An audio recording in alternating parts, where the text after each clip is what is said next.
पर किस प्रकार से कृपा बनाए रखते हैं।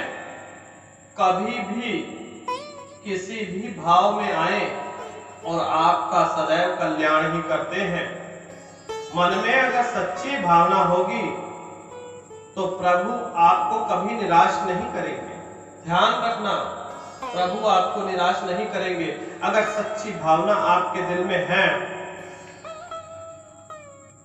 कथा इस प्रकार से है कि एक गांव में एक ब्राह्मण का परिवार रहा करता था। ब्राह्मण का एक ही पुत्र था और भाई थे और रिश्तेदार भी थे।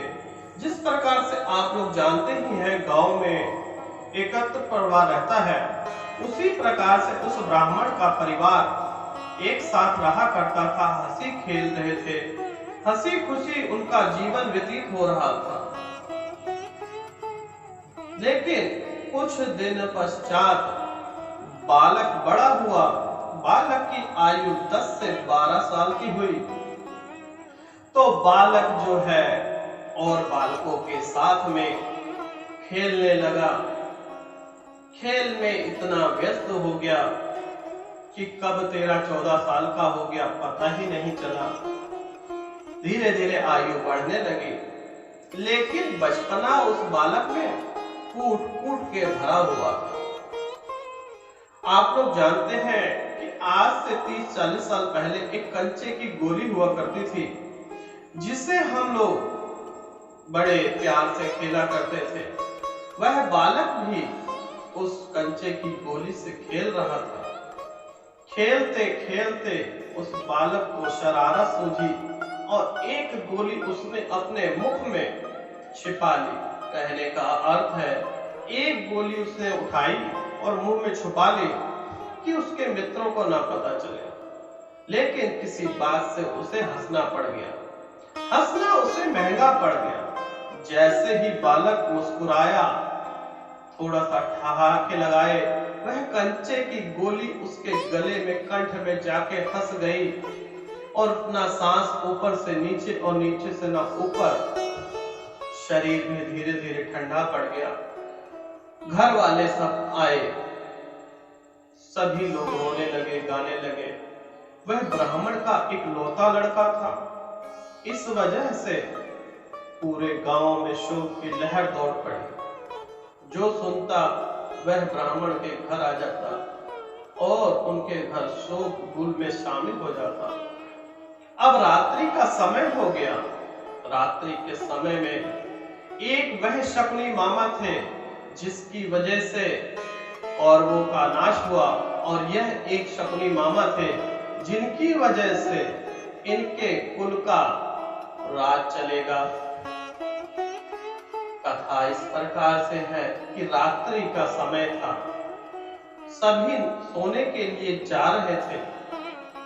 तभी माताजी और चाची जी बात कर रही थी कि बहन, बच्चे के गले में से चेन निकाली कि नहीं निकाली। वह स्वर्ण की चेन थी। देखिए किस प्रकार से काल भी हार जाते हैं। एक चेन की वजह से पुनः जन्म उस बालक को मिलता है। दोनों वार्तालाप करते रहे। रात भर ऐसे ही चलता रहा। रात्रि के 12 बज गए। मामा जी कान लगा के सुन रहे थे कि बच्चे के गले में एक सोने की चेन पड़ी हुई है। अंदर से उनका मन बड़ा खुश हुआ और मन ही मन उनके मन में लड्डू फूटने लगे कि वह सोने की चेन क्यों ना हमें प्राप्त हो जाए। अब मामा जी डरते भी बहुत थे भूतों से। डरता क्या ना करता, दौड़े हुए सोने के लालच में वह शमशान घाट गए और शमशान घाट में जाकर खुदाई शुरू की। भांजे को निकाला, चेन खींची तो सोचा कि इसको एक बार मार देता हूं, नहीं तो कहीं यह भूत बनकर मुझे परेशान न करे। और मामा को मस्ती सूझी। भांजे की गर्दन पर एक मुक्का जैसे ही मारा, कंचा बाहर, सांस ऊपर नीचे होने लगी। और देखो प्रभु की लीला। बोलो ओम नमः शिवाय। प्रभु जब देते हैं तो किस प्रकार से देते हैं और लेते हैं तो किस प्रकार। अब घर में बालक पीछे दौड़ते हुए चलता रहा, मामा मुझे भी घर ले चलो, मामा ले चलो, मामा मैं भी घर चलूंगा। और मामा की तो हालत पतली हो गई और मामा दौड़ते दौड़ते गांव में पहुंच गए और सारा किस्सा अपने दीदी और जीजा को सुनाया। जीजा और दीदी ने मामा श्री को उससे कई गुना बड़ी चेन उपहार स्वरूप दी और उनके बालक का जीवन प्रारंभ हो गया। आप लोग जानते ही होंगे कि प्रभु जब देते हैं तो किस प्रकार से देते हैं और जब लेते हैं तो किस प्रकार से। इस कथा के माध्यम से आपको क्या सीख मिली कि अगर प्रभु ने देना है तो मृत्यु होने के बाद भी देते हैं और नहीं देना होता है तो संपूर्ण जीवन आपको खाली हाथ ही रहना पड़ता है।